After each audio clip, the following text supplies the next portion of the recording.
Okay, you can see that our immune responses are adjustable. Alright, so you have two ways to do it. You want to increase the immune responses, we call immunostimulation, okay, by using this immunization or taking the immunopotentiators, okay. If you want to reduce the immune responses, you can suppress it, so we call immunosuppression by using immunosuppressants, okay. For the hyposensitization, is a new strategy to treat the patient with the hypersensitivity type 1 or allergic reaction. This one is just, the new knowledge that I want you to know about it, okay, rather than we use the antihistamine to kill the patient with the allergic reaction. Now we have the new technique or the new treatment to treat the person who have allergic reaction, okay, by using this hyposensitization. Alright, we start with the purpose that we want to, make our immunity stronger to protect us from especially infections. We start with immunostimulation. You have two ways to stimulate our immunity or immune system by immunization or taking immunopotentiators, okay? For the immunization, we have two types of immunization. One is active immunization, another is passive immunization, okay? But for the immunopotentiators, we are going to talk into two groups of these immunopotentiators, the adjuvant and the cytokines. Okay, we start with the immunization. The first subgroup of immunization is active immunization or vaccination, okay? For the active immunization, it means you activate your immune responses by injecting antigen for several times, okay? And these antigen injections will activate both innate immune responses and adaptive immune responses, okay? And there are two kinds or two forms of the vaccine available in the market right now, all right? And we can separate the vaccines into two categories. The first category is living antigen vaccine, okay? So you can see the word living is alive, all right? Living antigen vaccines. Another category is non-living antigen vaccines, okay? And what's living antigen vaccines? The first group of the living antigen vaccines is live attenuated vaccines, okay? Live attenuated vaccines is the vaccines that you use the weakened living microbes or pathogens as the antigen to inject into our body to induce our immunity, okay? That's mean the microorganism still alive, but we just make it weaken, okay? So that microbes still have ability to multiply themselves, all right? So they can, activate our immune system with low pathogenesis or without pathogenesis. So for the living antigen vaccines, it's not 100% safe for the recipient, for the receiver. Okay, it's not 100% safe for us because the microbes or the antigens still alive and they can multiply. Okay? The multiplication of the pathogens means they may cause some pathogenesis. Alright? That's why we say that for the living antigen vaccines are not 100% safe, especially for this group of patients, the pregnant woman or immunocompromised. It means the ones who have weakened immune system. Alright? And most of the viral vaccines are live attenuated vaccines. Okay? Some of the bacterial vaccines are live attenuated vaccines. For example, this one, the BCG against the tuberculosis, is a live attenuated bacterial vaccine. But most of the viral vaccines are live attenuated vaccine. Okay? The second living antigen vaccine is the live recombinant vaccine. It means we don't use the whole viral particle to inject into our cells. Okay? We just take a part of genes that can represent the antigenic proteins that we are interested. Okay? And you cut that gene, insert that gene into the plasmid, okay? And this plasmid that carry the antigenic protein genes here can infect into the viral particle, especially the DNA viral particles. Okay? And this DNA viral particle that carry the pink gene here that we are interested, and we infect this viral DNA into our cell, into our body. So our cell become the factory for this viral DNA to, produce the viral particle that can represent or that can present the protein, the antigenic proteins, decoding for this pink gene here. So this antigenic protein becomes the antigen for our immune system, and then they will activate our immune system to produce the protective immunity against this antigenic protein. Alright? Got it? For the live recombinant vaccine. เข้าใจไหมคะเด็กๆสำหรับ live recombinant vaccine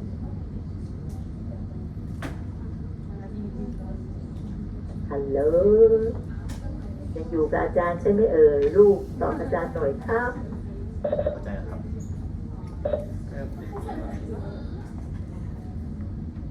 อาจารย์จะได้ยินเสียงเข้ามาเนาะ เข้าใจแล้วครับ เข้าใจไหมครับลูก เข้าใจแล้วครับ อาจารย์อธิบาย live recombinant vaccines อันเนี้ย ครับ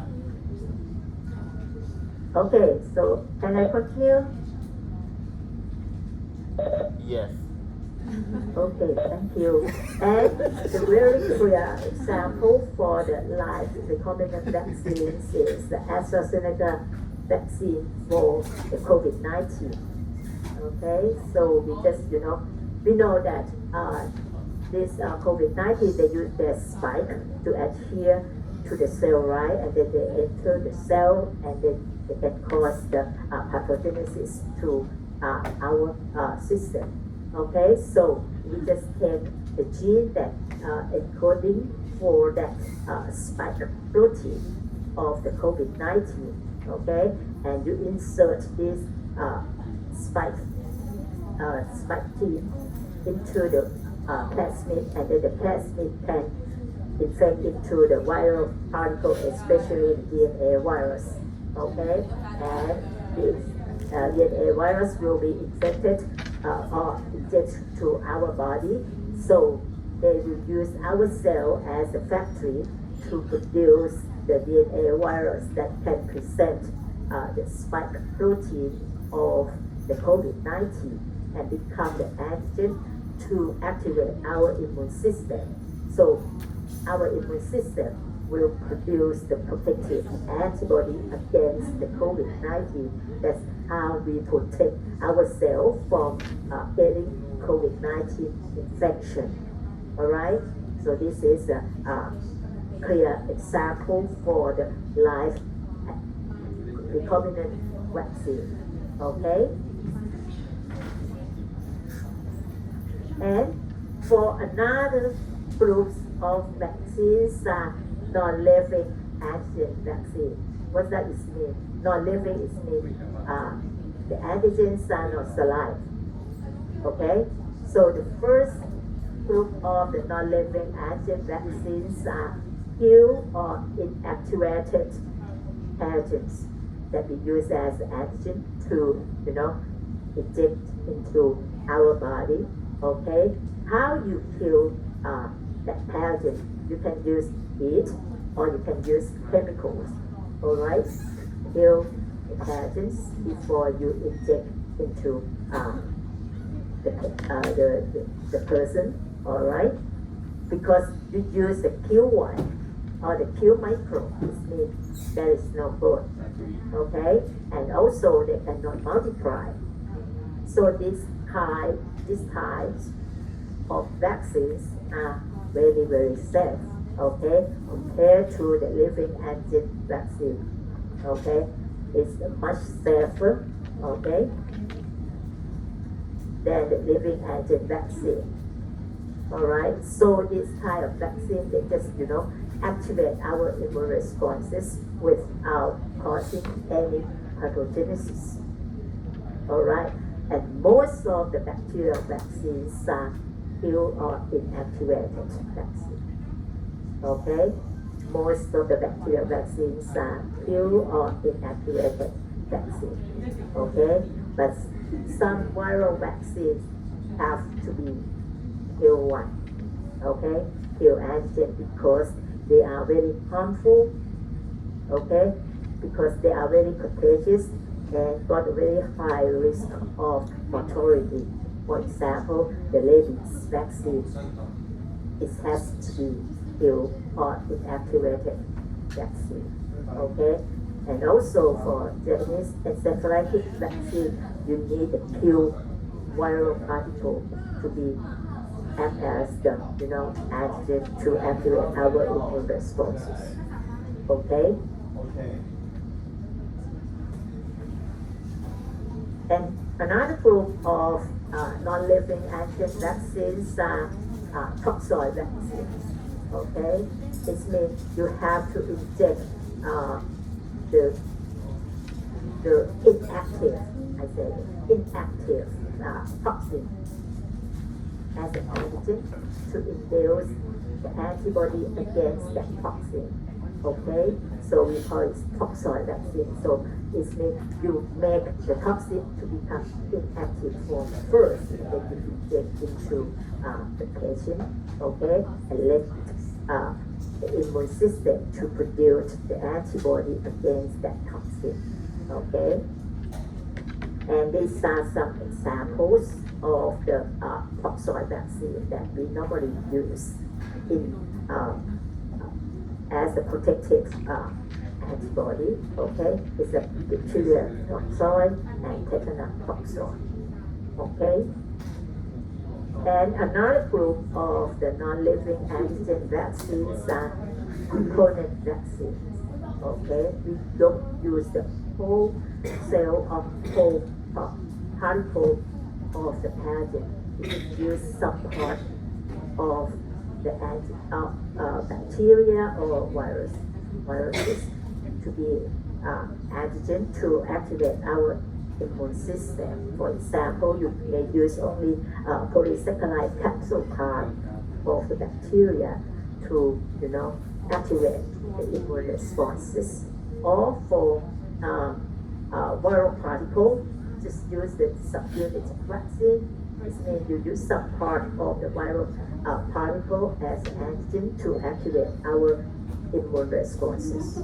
Okay, and also you can create or produce the recombinant DNA vaccine. Yeah, and now most of the vaccine that we use, especially for the viral vaccine, we use this technique to produce it. For example, the hepatitis B vaccine that you will be injected because you are the dental student, okay, and you got a high risk of exposure to the hepatitis B virus through the blood-borne transmission. All right, so we use hepatitis B vaccine to activate our immune system to produce the protective antibody against this virus, and the antigen that we use to inject into our body, we use a recombinant DNA vaccine, okay? And another vaccine for the recombinant DNA vaccines is the human papilloma virus vaccine, okay? And also we have a technique to synthesize peptide. All right, so now we have synthetic peptide vaccines as well for the injection, but for this type of vaccines, they are low in antigenicity. This means they are not so good as an antigen to activate our immune response, okay? Because we just, getting very low immune responses if you use synthetic peptide vaccine to activate our immune system, okay? And for this is a recombinant vaccine. You see here, this one is the gene of the protein that you are interested. All right, so you just cut that part of genes and you insert that gene of interest into the vector. Okay, the vector that we normally use is plasmid here. All right, and this plasmid will carry the gene that we need inside the plasmid, and then you infect this plasmid into the bacterial cell. Okay, and this plasmid will use this bacterial cell as a factor to produce this protein, the red gene encoding protein that we are interested, right? And when they multiply, it means they can increase the proteins that we are interested, okay? And then after that, you lyse it, or you destroy the bacteria that you can get the protein from the bacterial cells here, and then you purify that protein and you use that protein. Okay? I will explain further.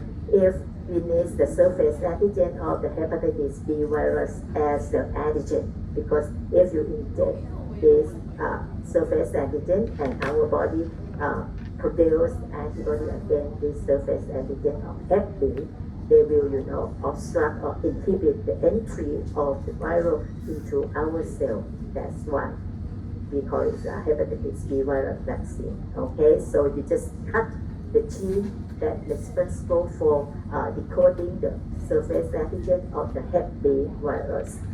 It insert into the plasmid here, and then you infect these plasmids that carry, the surface antigen of Hep B gene on the plasmid. All right, and then you inject this or infect this plasmid into the E. coli bacteria. Okay, and they will use the E. coli as the nutrient source, and then they will, replicate the plasmid at the same time that the E. coli multiply themselves. So you will got several plasmids that carry the red gene here, right, to produce the surface antigen of Hep B. So this E. coli bacteria can produce a lot of surface antigen protein of the hepatitis B virus inside the cell. When you lysis the cell, you will get a lot of hepatitis, the surface antigen of the hepatitis B virus. Okay, and then you purify that surface antigen of the hepatitis B virus. So you will get the purified form of the surface antigen of the hepatitis B virus already. That can be used as an antigen to inject into the subject, and then the subject will, respond to that by producing the antibody against surface antigen of the hepatitis B virus. เข้าใจใช่ไหมคะลูกอันนี้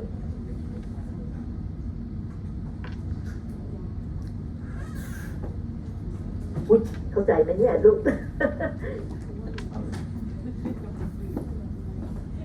เข้าใจครับ มันจะคล้ายๆกับ it's quite similar to recombinant live recombinant vaccine, okay? But live recombinant, you know, inject the live the living viral particle directly into to activate our immune system. But this we produce that protein from the bacterial cell, okay? And then you use that purified form protein to inject to activate our immune system, okay? That's the difference between live recombinant vaccine and recombinant DNA vaccines, okay?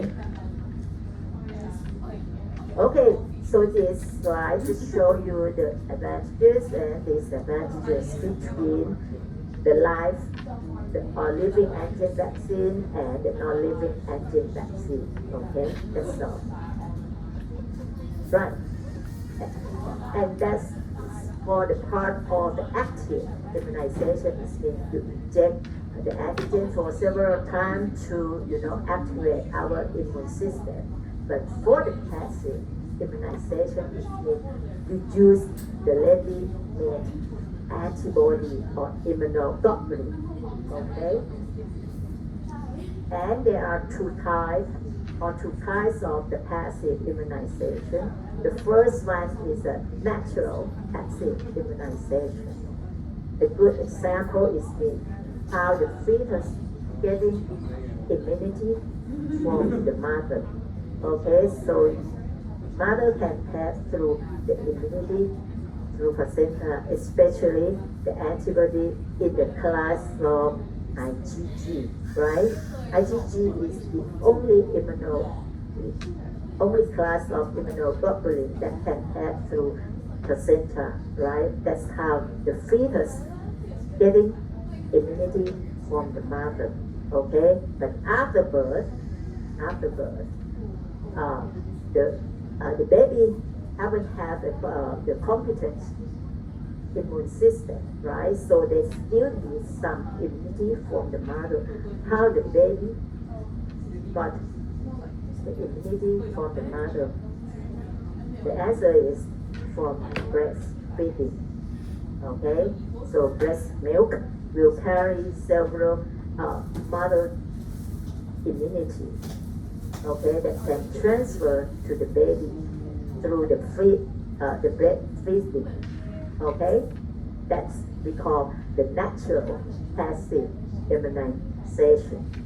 Okay, but for the artificial one, it means the artificial passive immunization.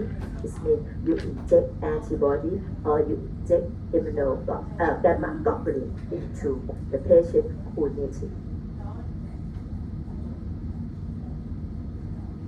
For example, if you got snake eating, okay, so you need something, especially the anti-venom, to neutral the toxin from the snake venom, right? And then you inject the anti-venom antibody into that patient. It means you have been given the artificial passive immunization. Okay?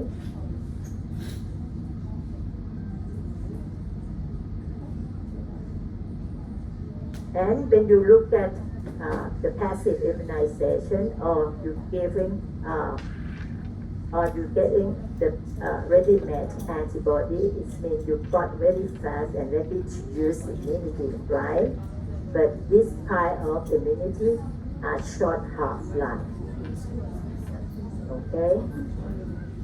And there is no memory cell at all because you don't activate the immune system. You just get the ready to use. You just are injected with the antibody directly, okay? And also you have to aware of some adverse effect, the side effect, okay, that is very harmful if the antibody produced in animals, okay? So you have to be aware of hypersensitivity, CAT1 or allergic reaction or the serum sickness, okay? And also this passive immunization or the antibody injection are very expensive, okay? And this slide show you how we get the antibody that ready to use in the patient. In the past, we might use this one, the whole serum, but now we don't use this one because it's not safe enough, okay? Because we don't know whether that fully recovery patient, they have other infection or not. If you use that serum, you might, can treat some one disease, but maybe cause you another kind of diseases, okay? But you can use this one, it's the immune serum globulin or gamma globulin, the purified form of the gamma globulin. This one safer than when you use the whole serum, right? Or you can use more specific antibody or specific immunoglobulin molecules. You can use the specific immune serum globulin. Okay, this one is more specific than the immune serum globulin itself. Okay, and you can use antitoxin antibodies. You see here as a therapeutic immune serum. Okay. For example, the anti-venom antibody or the rabies anti-serum, okay? But now we have advanced technology to produce monoclonal antibody, especially human monoclonal antibody. So now the toxoid, ethanol, so now we can produce the anti-tetanus toxin antibody, and also we can, produce the anti-diphtheria toxin antibody to treat the patient with tetanus or diphtheria, okay? And also for the cancer treatment, now we use a lot of human monoclonal antibody as the immunotherapy for the cancer treatment. Okay, that's the first part of the immunostimulation that we call the immunization. We have both active and passive immunization. But another type of the immunostimulation is the patient taking some agent that can activate immune system, and that agents are immunopotentiators or boosters. Okay. And we can separate immunopotentiators into three categories here. Alright, it's the biological immunopotentiators or pharmacological immunopotentiators, or you can say that they are immunostimulant drugs. Okay, these are the group of drugs. And you can have immunopotentiator as a cell-based immunopotentiator. Right. The first category of the immunopotentiators are biological immunopotentiators. Okay, some of the patient can be used as the biological immunopotentiators. Okay, for example, the BCG here, right? It's a vaccine for tuberculosis, but we don't use tuberculosis, Mycobacterium tuberculosis as the antigen. We use attenuated Mycobacterium bovis as the antigen, okay? And this antigen will stimulate B cell to produce antibody, right? You see here, to produce antibody against tuberculosis, okay? They cannot induce any pathogenesis, okay? How they produce that? Because on the Mycobacterium bovis, they have PAMP, right? And they can stimulate PRR, the pattern recognition receptor that appear on the innate immune cell, okay? And then will start to induce the innate immunity, followed with adaptive immunity, all right? And we also can use this BCG to treat the bladder cancer, okay, because they can induce a very strong inflammatory effect that can, destroy the cancer cell. But when you use this microbial-derived biological immunopotentiators, you have to aware of the massive production of the cytokine or cytokine storm, okay? The cytokine storm will give you a very serious adverse effects. Okay, so the patient that have been, given the cytokine therapy or giving these microbial biological immunopotentiators may have fever or shock. All right, these are some serious adverse effects after getting the microbial-derived biological immunopotentiators. Okay, you have to be aware of the massive production of cytokines. Okay, and these are the cytokine therapy. It means you inject the patient with the synthetic or the engineered cytokines. Okay. Because cytokines are small proteins, alright, and they act as the signaling proteins, okay, responsible for cell-to-cell communication, and they can control the whole immune system. This is the function of cytokines, okay, so they are very effective booster for our immune system, but you have to be aware of some adverse effects that may be caused by the cytokine storm. And these are some examples of the synthetic cytokines that we normally use as used for the therapeutic purposes. Okay, for example, interleukin-2 or the interferon alpha. Okay, and these are some action of the cytokine, and this is the purpose that we use that certain cytokine for. All right, and also at the same time you have to aware of some, undesirable side effects or the severe side effects that you may get if you use that cytokine therapy. Okay, so you have to aware of this also when you use it. Okay, and the second type of it's not the second type, another type of the biological immunopotentiator is adjuvants. Okay, adjuvants act as a depot. What is a depot? Here, the depot is being they slowly release the antigen. Okay, they just like a pocket that accumulate the antigen into the whole particle, and then they slowly release the antigen.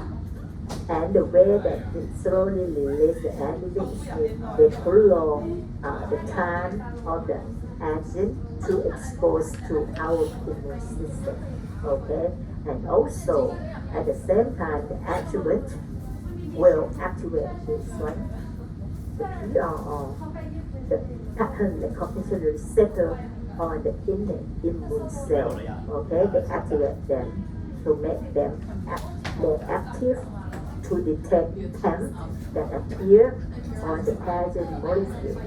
Okay, at the same time, they can cause this one, they activate the inflammation. It is the function of the innate immune cell. Okay, but for the adaptive immune responses, the adjuvant can increase the expression of the co-stimulatory molecules. I think if you can remember the B cell activation, they need two signals for their activation, right? The first signal is the prostate antigen with the MSC class 2, right? But they still need the co-stimulatory binding, co-stimulatory molecule binding between the antigen presenting cell and the T cell, the helper T cell, right? And the adjuvant that have ability to increase the expression of these co-stimulatory molecules. That's why they act as the very good substance to activate our immune system. Okay? ครับเดี๋ยวมันจะปิดนะครับเดี๋ยว อ้าวมันจะปิดแล้วใช่ไหมแต่ว่าอาจารย์ต้องออกแล้วเข้าใหม่ใช่ไหมลูก โอเค ใช่ครับอาจารย์ต้องออกแล้วเข้าใหม่ครับ Thank you ต้องรบกวนด้วยนะครับ ไม่เป็นไรลูก อาจารย์สิรบกวนพวกหนูนะ เราต้องออกก่อนใช่ไหมครับ ใช่ใช่ออกก่อนลูก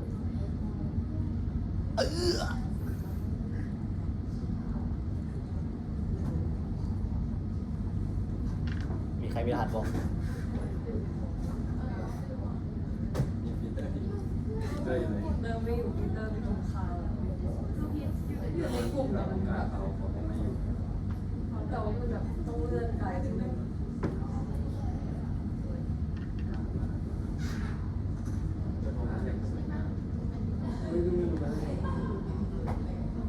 ไม่มีครับ อันนี้มันเหมือนโมเดลเดียวซูมเนี่ย40 นาทีแล้วออก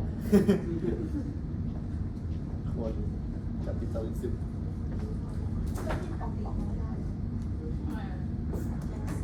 เฮ้ยเจ๋งมาก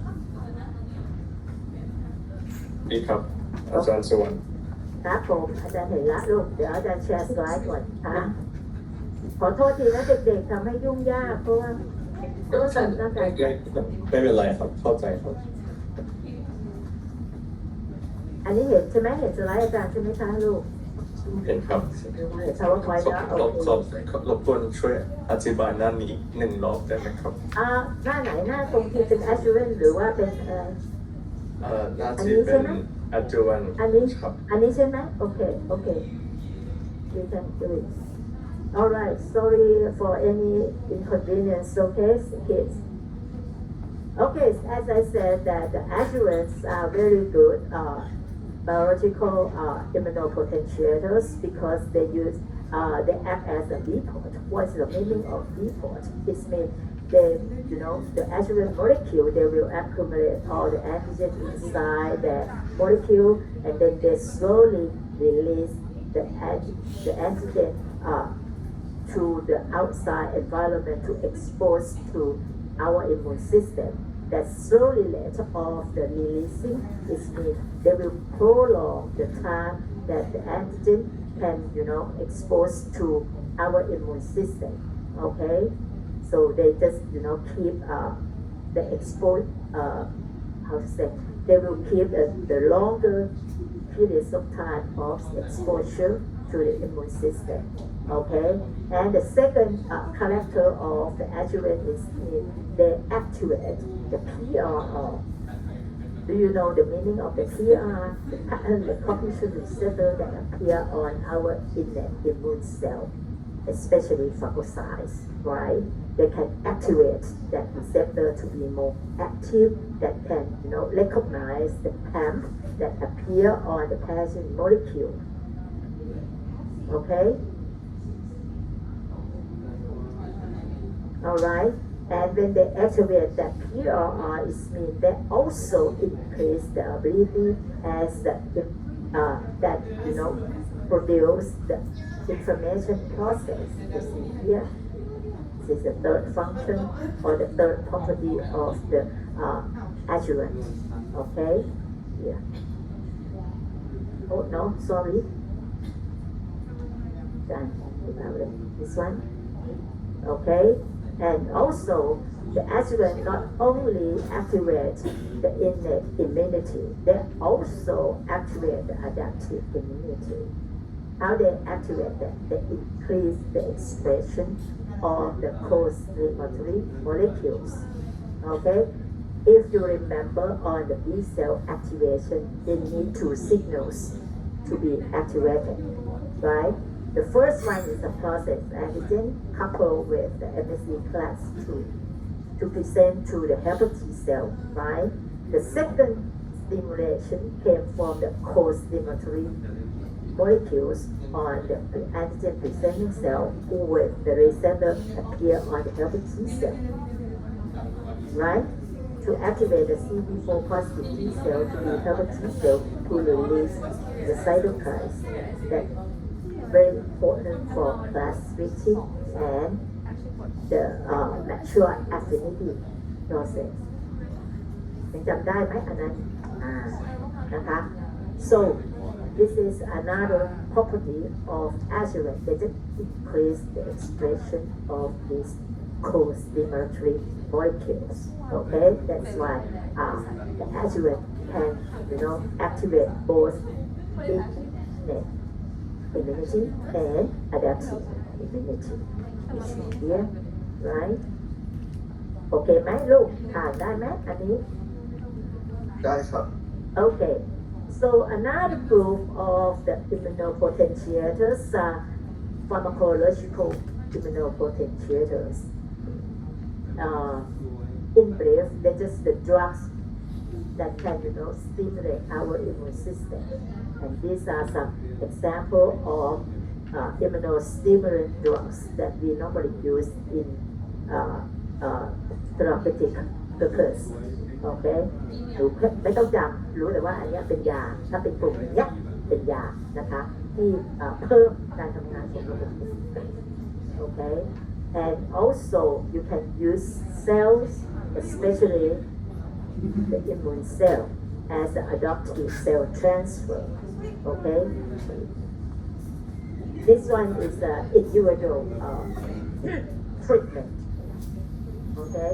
So you patient here, you get the immune cell from the patient, especially the T lymphocyte from the patient, and then you culture the patient T lymphocyte of the patient immune cell in the laboratory by cultivation method, okay? And after that, you bath or activate that cell with cytokine to make the cells are, ready to be aggressive when they exposed to the same antigen for the second time or the third time or several times, something like that, okay? And then you re-inject these cells into the patient, okay? So we call this adaptive cell transfer, okay? So you're getting the immune cell out of the patient, right? You grow it and then you bath it or activate it with the cytokines to make them more aggressive if these cells are exposed to the same pathogen again, okay? And then you can, re-inject this cell into the patient for therapeutic purpose.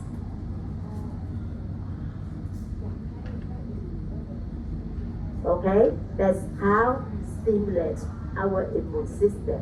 On the other hand, under some conditions, we don't need the immune system to work properly, okay?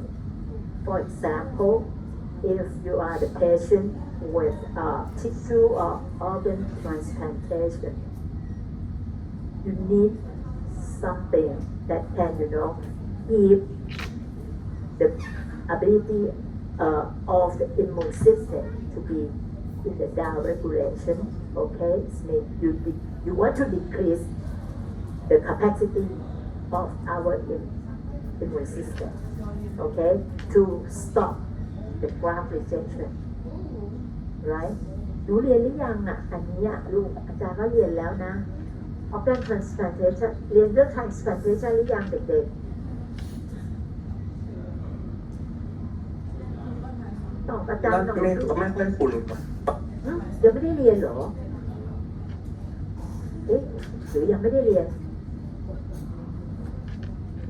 อาจารย์นักษยาพันธ์เป็นคนสอนนะหรือยังไม่ได้เรียน อาจารย์ไม่แน่ใจ เหมือนจะยังไม่ได้เจอครับ ยังไม่ได้เรียนนะโอเค so in some condition for example patient with transplantation either tissue or organ transplantation right and that kind of transplantation will become the foreign bodies to the recipient immune system okay you got this one first all right and then the recipient immune system will try to reject that foreign bodies. Okay, so we need something to let the patient keep this transplant tissue or organs by reducing the function of their immune system. Okay, so in this type of patient, they need immunosuppressants. Because immunosuppressants are any agent that can, suppress or inhibit, partly inhibit the immune responses. Okay? To stop graft rejection or to stop rejection of that transplanted tissue or organs. อันนี้เข้าใจเท่านี้อาจารย์ผู้หญิงเข้าใจใช่ไหมคะลูก ครับผม Okay, and also we need immunosuppressants for the treatment in the patient with autoimmune diseases. อันนี้อาจารย์มั่นใจว่าหนูเรียนแล้ว autoimmune diseases. The patient who develop any immunity, especially antibody against self-antigen, right? ใช่ไหมลูก autoimmune diseases เรียนแล้ว ใช่ครับ ไหมคะ Okay, so we need immunosuppressants to inhibit or to treat the autoimmune diseases. Okay, to keep the immune down, so you will get better symptoms or relieve the symptoms of the patient with autoimmune diseases. Okay, and also some inflammatory disease, for example, the long-term allergic asthma. Sometimes you need immunosuppressants for the treatment. Okay, these are the benefits that you can get from the immunosuppressants. But at the same time, if you keep your immunity down or you reduce your immunity, you may get the high risk of infection, right? And also for the cancer patient, our immune system play a very important role in, control the cancer, the metastasis. Okay, if you keep our immunity down, it means you will get the high risk of the cancer metastasis. Okay, and also when you're taking this immunosuppressant may affect on this condition of patient, may cause some hypertension or fluctuated lipid levels, or you can see, this immunosuppressant can cause hyperglycemia, and if take it for the long term, the patient may have liver or kidney damage. Okay, in the long term, if you getting these immunosuppressants for a long time.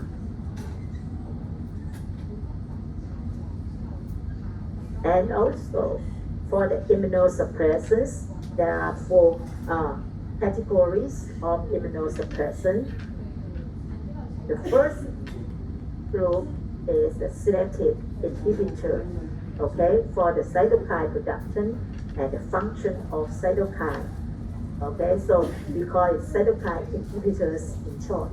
All right, most of the selective inhibitor for cytokine production and function are the product of fungus. Okay, are fungal products. Okay, because this fungal product can bind to immunophilins. It's a cellular protein on the host cell. Okay, and then this binding between the fungal product here to the immunophilins. They will inhibit the production and function of cytokines released from the immune cells. Okay, and these are some examples of the cytokine inhibitors. See here. The second group of the immunosuppressants are immunosuppressive antimetabolites. Okay, it means any agents that can inhibit the proliferation of B and T cell and also the stem cell. Okay, so it means any agent that can inhibit the proliferation of B cell, T cell, and stem cell. Okay, some of the cytotoxic substances can kill the proliferated cell. All of these cells are proliferated cells. Right? Okay, this is some example of the immunosuppressive antimetabolite acetylcholine here. Okay, they can kill this cell by incorporate the metabolite of this agent into DNA and inhibit DNA replication of these cells. So it does not destroy this proliferated cell. Okay, or some of them are alkylating agents that can destroy B cell DNA. See here, and this one also, the nitroglycerin, can inhibit these enzymes that very important for DNA synthesis. Okay, so they don't have any DNA synthesis, induce the lymphocyte to be killed by apoptosis.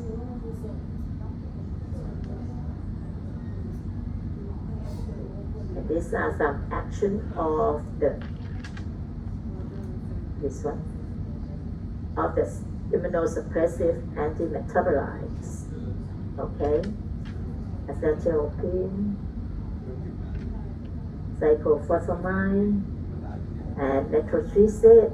Okay, I just show you the function of their function, but I'm not explain in detail about it. Okay, because we are not in the class of the pharmacology. Okay, and also antibody can act as immunosuppressants. For example, antibody against thymocyte globulin here. Okay, so they will,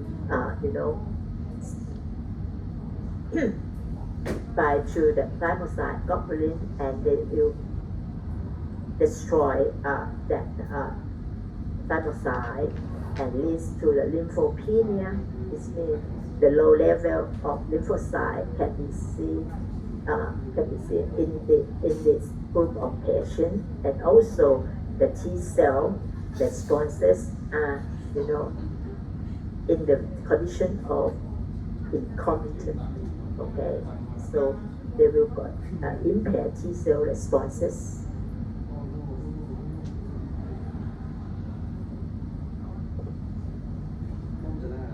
And these are some other examples of antibody that used to inhibit our immune responses. You can use the CD2 antibody, okay, to reduce T cell proliferation, okay, or you can use antibody against CD3 antibody here, okay.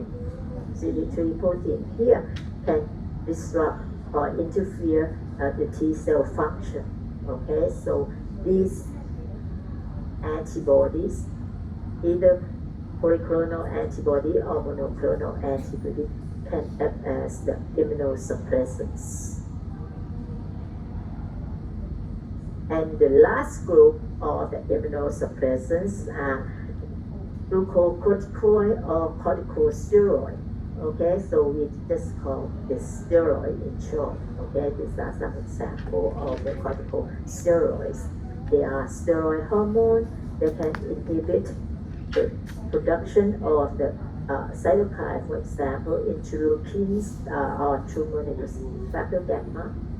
This one here, and also they can inhibit the B cell proliferation, and you see they can decrease or reduce the activity of phagocytosis.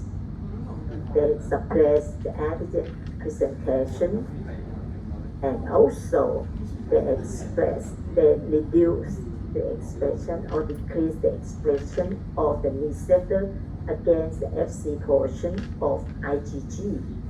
You see here, so this one will result in the reduction of the complement activation through the classical pathway.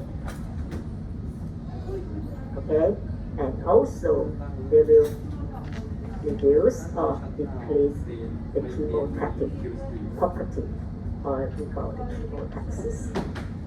The recruitment of the innate immune cell, they will lose that kind of activity if you take the steroid hormone in the group of the corticosteroid. So you can see the corticosteroid, they have two properties. Okay, one, they can act as the immunosuppressive effect. They have these immunosuppressive effects. At the same time, they also have anti-inflammatory effects because they interfere the function of the innate immune cell. Okay, by reduce the function or the activity of the innate immune cell. So that's why they act as the anti-inflammatory agent. โอเคไหมลูก อาจารย์อธิบายสไลด์นี้โอเคไหมคะ Okay. And this one is inflammatory cascade. Okay. It's how we, reduce the inflammatory process by the function of the innate immune cell, like that. Okay. And for this picture to show you how the immunosuppressants suppress our immune system. You can see several kinds of the immunosuppressants. Okay, talking about their function. Okay, just a conclusion of the mechanism from the immunosuppressants. Okay. And this is the last one that I'm just add into this because this one is a new technique that we use to treat the patient with allergic reaction or hypersensitivity type 1. Alright, so I just remind you about hypersensitive type 1. Alright, so you got the allergen here. If you have hypersensitivity type 1, this allergen will, activate our immune system to produce IgE against this allergen. Okay, and whenever IgE produce, these IgE molecules will bind to the receptor that appear on the mast cell. Okay, so this IgE will bind to the mast cell, and this IgE on the mast cell when they exposed to the allergen for second time. Okay, it's binding to allergen and the mast cell will activate the mast cell to degranulate. Okay, to degranulate and release several pharmacological, agents that can cause the symptom of the allergic reaction. Okay, for example, you may got rash, right? And if you've got a very severe condition, it means you've got a constriction of the breathing system, so you cannot breathe. Okay? And for the new technique that we call the hyposensitization, okay, it means you inject the patient with the patient who have hypersensitive type 1.